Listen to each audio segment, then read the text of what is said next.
Imagine landing in a country where almost nobody smiles at strangers, where every form you fill out is copied 3 times, and where the hotel room key comes with a silent promise that someone else has a copy.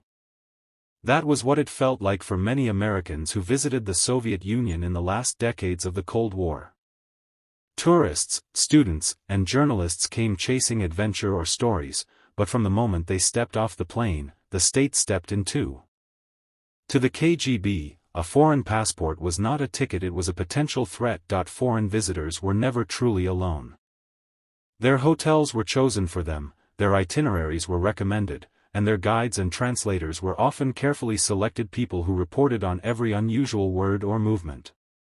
In Moscow and other big cities, certain floors of major hotels were wired with listening devices, and special control rooms recorded phone calls and even the sounds inside bedrooms. Officially, this was about security.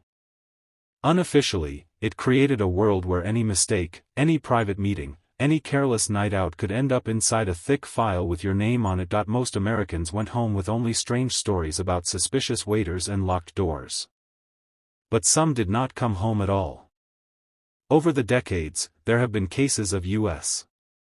citizens who vanished or died under murky circumstances on Soviet or Russian soil.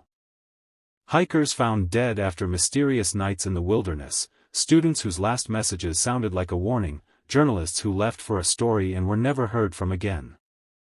In each case, official explanations talked about accidents, criminals, or bad luck.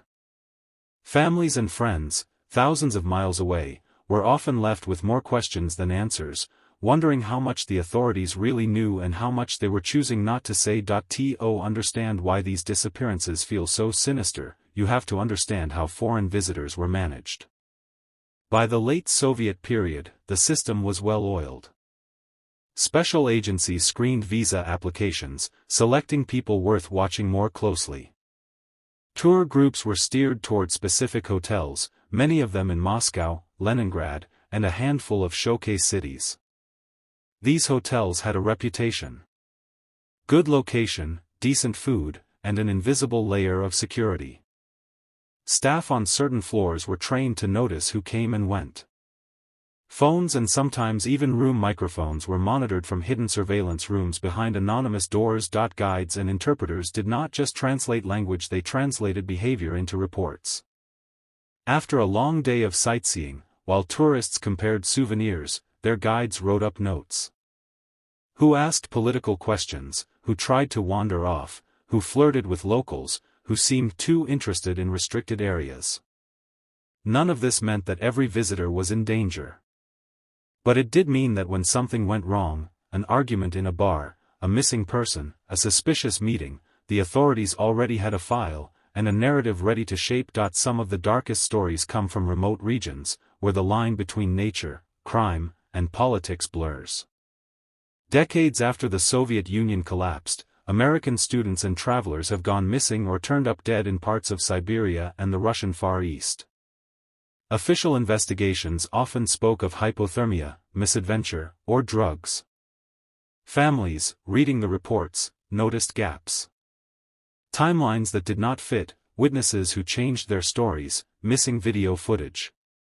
They sometimes suspected that local authorities were more interested in closing the case quickly than in uncovering every uncomfortable detail. These modern cases echo older patterns. During the Soviet era, foreign embassies occasionally received alarming calls. A citizen failed to return to their hotel, missed a flight, or was suddenly detained on vague charges. Diplomats would make inquiries, only to be told that the person had committed a minor crime, or that they had been deported, or that they were no longer in Soviet territory with no further explanation. In an environment where information was tightly controlled, there were few ways to verify any of it. Sometimes, years later, fragments of truth would surface in memoirs, declassified files, or interviews with former officials. The full picture rarely appeared. Not every disappearance meant a kidnapping or a secret prison cell. Some visitors underestimated the harshness of the climate, the danger of certain landscapes, or the difficulty of traveling alone without language skills. A risky hike could end in tragedy. An encounter with ordinary criminals, thieves, drunk drivers, jealous partners, could easily spiral out of control. But even in these cases, the way investigations were handled often added a layer of dread. Police reports written in cold bureaucratic language, delayed notifications, and limited access to evidence made families feel as if the system itself had become an accomplice to the mystery. There is another, stranger category of stories. Americans who did not simply visit the Soviet Union, but chose to stay. Over the 20th century, a small number of U.S. citizens defected or moved east for ideological, romantic, or personal reasons. Some married locals, joined Soviet institutions, or worked for state media. Others disappeared into prisons, labor camps, or psychiatric hospitals when they fell out of favor. Books and research have since uncovered cases of Americans who ended up in the Gulag system, their existence denied for years.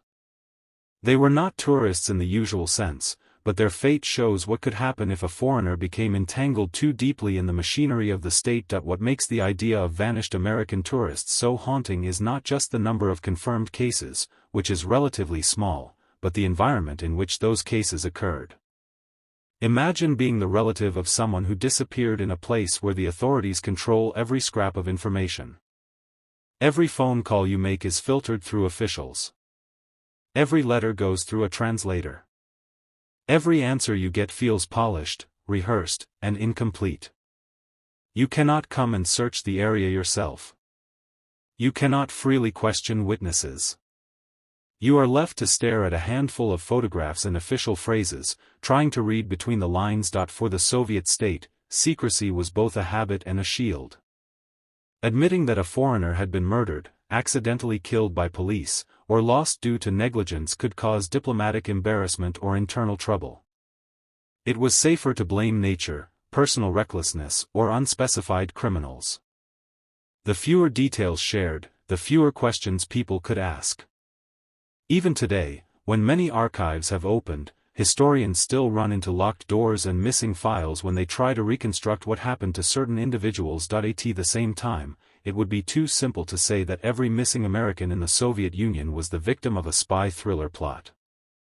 Reality is more complicated and, in a way, more disturbing. It is a mixture of dangerous landscapes, cultural misunderstandings, ordinary crime, and a political system that instinctively hides its weaknesses. The horror does not come from a single villain in a trench coat.